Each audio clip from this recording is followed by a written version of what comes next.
Olá, eu sou o pastor Eliezer Carvalho do Instituto Bíblico Didático Carvalho Cursos e você está no curso Estatura de um Jovem Cristão. Se você é novo por aqui, dá um like, se inscreva no canal, chame o máximo de amigos seus para também se inscreverem no canal, porque nós temos diversos tipos de cursos aqui disponíveis, inclusive o curso livre gratuito de teologia aqui no canal, Teologia Didática. O curso que você está assistindo é o curso Estatura do Jovem Cristão. Estamos tratando aqui sobre a forma em que João escreveu para pais, para filhos e também para os jovens. Ele fala filhinhos. Ele sabe a quem ele escreve. Ele sabe que são verdadeiros crentes perdoados. Ele inclui todos aqueles que têm a sã doutrina, que sabe que estão sobre Cristo, sobre as condições pecaminosas deles, cujas vidas foram transformadas, de modo que eles vivem em obediência à palavra de Deus. Então ele escreve a esses verdadeiros crentes, e todos eles são as crianças pequenas. Agora, quando ele diz filhinhos, no versículo 12, ele está falando de todos os crentes. Ele usa a palavra técnia, que significa simplesmente nascidos, sem levar em conta a idade. Eu sou um filho e eu serei um filho até que eu morra. No sentido de que eu serei sempre filho dos meus pais. Somos todos filhos dos nossos pais. Então João está dizendo: eu estou escrevendo para todos vocês que são filhos de Deus. Todos vocês são técnia, uma palavra bíblica comum para os salvos em Cristo Jesus. É uma coisa, é verdade para todos vocês, ele diz. Os seus pecados são perdoados, vocês foram perdoados, e como eu disse antes, não é sobre o seu relacionamento ou uma posição diante de Deus que é fixo. O crescimento espiritual não é sobre Deus te amar mais ou menos. Você já está totalmente amado, seus pecados estão totalmente perdoados, porque Cristo pagou o preço na cruz do Calvário e os perdoou. E esta é a grande realidade para a salvação. Perdão, perdão, perdão. Em quem temos a redenção pelo sangue, a remissão das ofensas, segundo as riquezas da sua graça, conforme Efésios 1:7. João disse: mas se andarmos na luz como ele na luz está, temos então comunhão uns com os outros, e o sangue de Jesus Cristo, o seu Filho, nos purifica de todo pecado. João 1:7.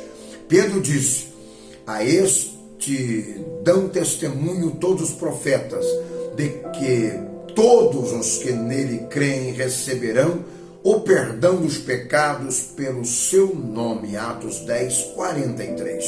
É por isso que Jesus disse no final do Evangelho de Lucas que o arrependimento e o perdão dos pecados devem ser pregados por seu nome entre todas as nações. É sobre o perdão. A Escritura é preenchida com as declarações que a salvação é perdão de pecados. E assim João começa a falar de maturidade espiritual pelo reconhecimento de que não é uma questão da sua salvação, é uma questão de santificação. É para a glória de Deus que ele perdoou seus pecados. A propósito, esta é a razão para tudo que Deus faz. Ele faz para a sua glória, incluindo toda a sua obra redentora. É tudo para a sua glória. Por amor do seu nome, Senhor, perdoa a minha iniquidade, pois ela é grande. Salmos 25:11. Ou seja, ele quis dizer, não por minha causa, mas por causa da glória, para que seja manifestada. Essa é uma oração feita por um homem maduro. Veja bem que a glória de Deus é manifestada através da salvação. E a salvação é manifestada porque há perdão. Não te lembres das nossas iniquidades passadas. Venham ao nosso encontro depressa as tuas misericórdias, pois já estamos muito abatidos. Ajuda-nos, ó Deus da nossa salvação, pela glória do teu nome, e livra-nos e perdoa os nossos pecados por amor do teu nome, conforme Salmos 79, 8 e 9. Nossos pais não entenderam as tuas maravilhas no Egito, não te lembraram das multidões das suas misericórdias, antes os provocaram lá no mar, sim, lá no mar vermelho. Não obstante, ele os salvou por amor do seu nome, para fazer conhecido o seu poder. Salmo 106, 7 e 8. Mas tu, ó Senhor, ó Deus, trata comigo por amor do teu nome, por a tua misericórdia, pois ela é boa. Livra-me, pois estou aflito e necessitado, e o meu coração está ferido dentro de mim. Vou-me como a sombra que declina, sou sacudido como gafanhoto. Ajuda-me, ó Senhor meu Deus, salva-me segundo a tua misericórdia, para que saibam que tu és, ou que esta é a tua mão, e que tu, Senhor, fizeste isto. Salmo 109, 21 e 23 ao 27. Por amor do seu nome retardarei a minha ira, e por amor do meu louvor me refrearei para contigo, para que te não venha a cortar. Eis que já te purifiquei, mas não com a prata, escolhi-te na fornalha da aflição. Por amor de mim o farei, porque como seria profanado o meu nome, a minha glória não darei a outrem. Isaías 48, 9 a 11. Não somos perdoados por algum merecimento próprio. Nós não somos perdoados porque há algo em nós que vale a pena para que nós consigamos o perdão. Nós somos perdoados porque o perdão testemunha a graça de Deus para conosco. Então, de volta ao nosso texto de João, ele diz: estou escrevendo para vocês, todos vocês cristãos, porque vocês estão perdoados, não por algum mérito, mas pela manifestação da glória de Deus. Quando João diz pelo seu nome, ou por causa do seu nome, significa simplesmente que ele é quem ele é. Eu sou o que sou, conforme Êxodo 3 e 14. Deus nos perdoa porque lhe agrada exibir a glória dele, que traz o perdão. João não está questionando se eles eram cristãos, não está falando de perfeição absoluta, mas falando de direção, progresso. É isso que leva às 3 categorias de crescimento espiritual nos versos 13 e 14. Não é seu propósito aqui exortá-los para o desenvolvimento espiritual, embora isso certamente está embutido no que ele diz. É simplesmente para definir a realidade de que, embora você não seja um pai espiritual ou mesmo um jovem espiritual, você ainda é uma criança que foi perdoada. Portanto, há aqui uma grande medida de graça. Temos de olhar em seguida para essas 3 categorias. Precisamos entender que há bebês espirituais. Só porque você tem sido um cristão há muito tempo, não significa que você já não seja ainda um bebê espiritual. Nem todos os bebês espirituais se tornam jovens ou pais espirituais. Deveriam, mas não é isso que acontece normalmente. Todos deveriam crescer na graça e no conhecimento de Cristo Jesus, conforme segundo Pedro 3,18.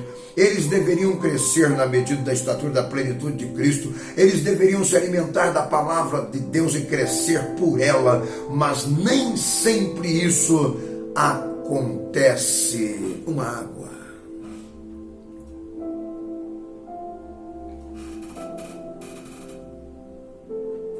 E ele continua dizendo: filhos, No final do versículo 13, ele diz: eu vos escrevi, filhos, porque conhecestes o Pai. Aqui ele não está se referindo às mesmas crianças às quais se refere no versículo 12. Todos os crentes que foram perdoados estão no versículo 12. Nós somos todos filhos de Deus. Aqui no versículo 13, ele deixa a palavra técnia e usa a palavra paidia. Paidia é uma palavra que significa uma criança ainda sob instrução dos pais. O problema com o paidia é a ignorância, o elemento definidor da imaturidade espiritual. Paidia refere simplesmente a uma criança que precisa ainda ser treinada, ensinada, instruída. É uma criança espiritual. A criança espiritual conhece Deus. É um conhecimento muito raso, muito básico, mas conhece. Na vida natural, a primeira coisa que acontece na vida de um bebê, em termos de relacionamento, é o relacionamento com seus pais.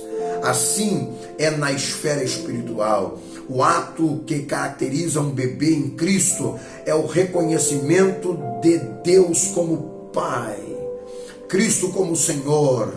Eles expressam sua alegria na vida e dependência.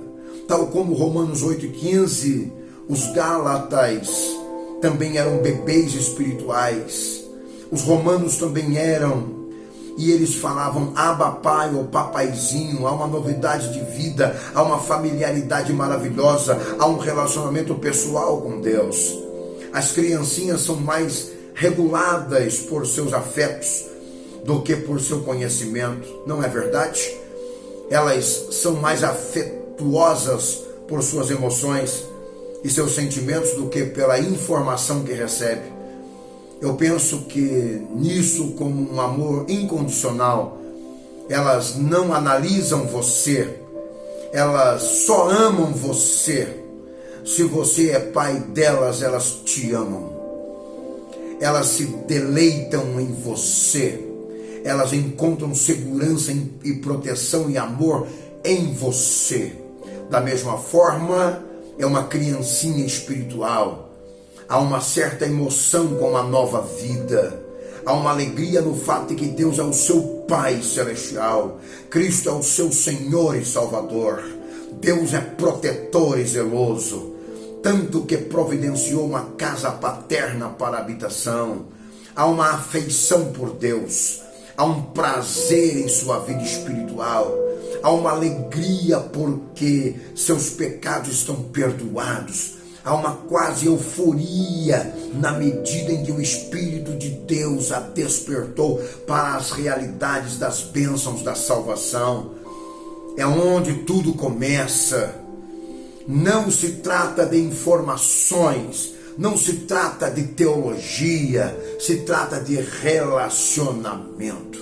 Bebês espirituais estão associados mais ao relacionamento do que à doutrina, do que ao conhecimento.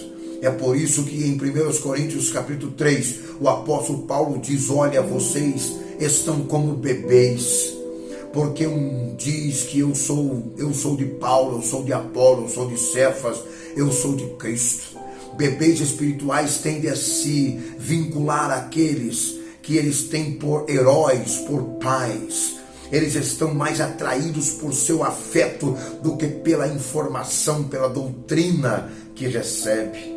São bebês típicos, mas há algo sério sobre ser bebês espirituais.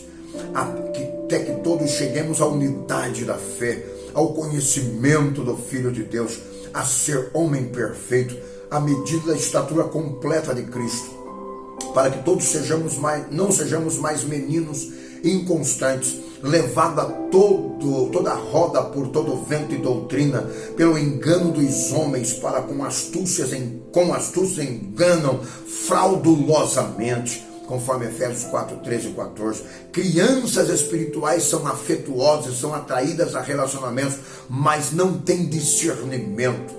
Quando você diz a seus filhos não fale com estranhos, é porque eles são facilmente enganados e seduzidos por estranhos. Eles tendem a acreditar no que os estranhos estão dizendo.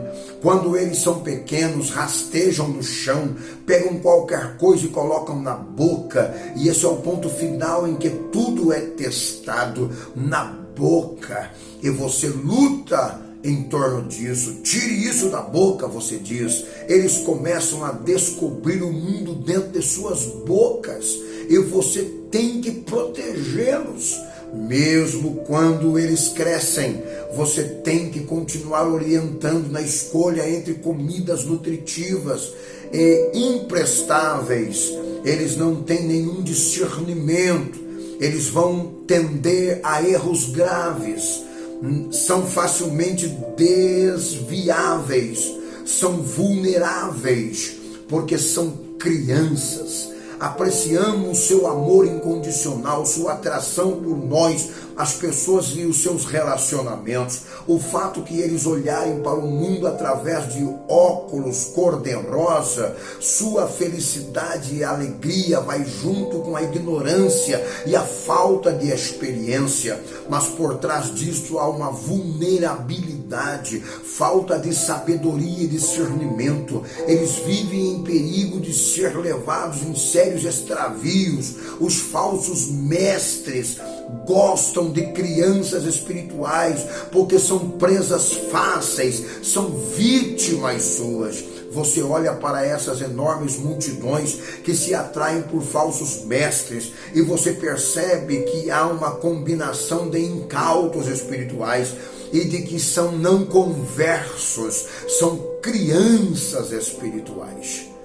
Ele fala ainda para jovens, e quando ele fala para jovens, ele fala para pessoas fortes. Uma água.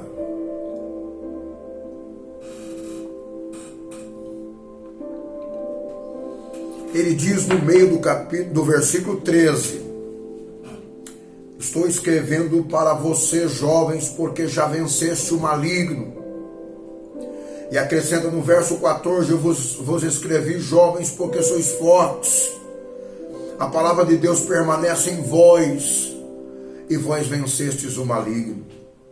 Crianças regozijam-se na relação que tem com seu pai, mas esse segundo nível de crescimento espiritual é realmente importante, pois temos uma relação de conhecimento com a palavra de Deus. A característica principal de um jovem espiritual é o conhecimento da palavra de Deus. Ele reconhece a palavra de Deus e essa palavra permanece nele. Ele é equipado com conhecimento espiritual. Uma das características da criança espiritual é a ignorância pela palavra, é a rejeição pela palavra. A característica de um jovem espiritual é o conhecimento da palavra, é a graça que tem, a afeição que tem por doutrina, por conhecimento, por teologia. E a palavra de Deus permanece no jovem. Um bebê espiritual é absorvido com novos sentimentos, necessidades, problemas exterior, e ele olha para a verdade, mas ele não consegue absorver a verdade, ele não consegue ser transformado pela verdade, porque ele não consegue crer na verdade, porque ele não consegue conhecer a verdade. Isso é coisa de criança, mas o jovem não. O jovem ele absorve, o jovem ele entende, o jovem ele compreende, o jovem ele é enraizado, porque ele gosta da palavra e ele é livre pela palavra. E cumpre nele, se pois o Filho vos libertar, verdadeiramente sereis livres. Homens jovens, espiritualmente falando, são os cristãos que têm adquirido conhecimento da verdade. Eles estão bem estabelecidos na área da doutrina, resultando em força espiritual. Venceste o maligno, isso é uma declaração surpreendente. Sabemos que Satanás está envolvido no engano, nos sistemas religiosos falsos deste mundo. Ele se transforma até em anjo de luz para enganar os incautos, as crianças espirituais. Entretanto, aos jovens ele não engana, porque eles estão enraizados na palavra e já venceste o maligno. Doutrinas de demônios têm sido proclamadas por falsas doutrinas, por falsas religiões, por falsos mestres. Segundo Timóteo 4, em 1 João 4, a palavra nos ensina a testar os espíritos para verificar se são da parte de Deus ou da parte de Satanás. O jovem espiritual fortalecido pela palavra de Deus pode discernir o que procede de Deus e o que procede do diabo. Ele vence o maligno porque ele conhece o maligno e ele vence todos os ataques do maligno. É maravilhoso ver alguém chegar a esse ponto em seu desenvolvimento espiritual. Pessoas assim são soldados combatentes, soldados preparados para combater as heresias malignas disfarçadas em palavras verdadeiras dentro das igrejas. O jovem conhece a palavra e sabe defender a pureza do evangelho contra mentiras que circulam no mundo religioso. Ele se delicia com a verdade, não são mais vulneráveis e não são convidados a serem desviados da doutrina certa, e não são atraídos pelas doutrinas errôneas, porque são fortes e vencestes o maligno. As crianças são vulneráveis, as crianças são carnais e as crianças são pecadoras. Ao contrário dos jovens, são fortes, porque vencestes o maligno. Ele fala também para os pais, no versículo 13.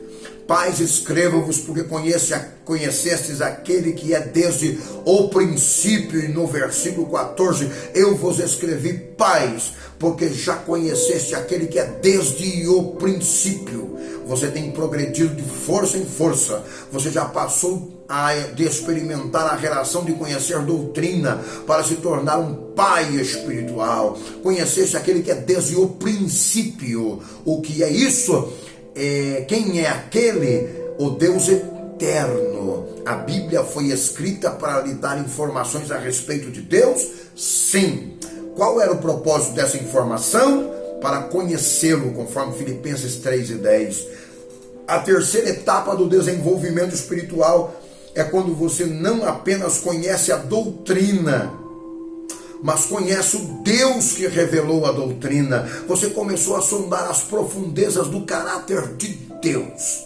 Isto é, quando sua vida se torna uma experiência de adoração. Não é só a batalha sobre doutrina, mas quando você entende o que o escritor do hino quis dizer, quando falou sobre estar perdido em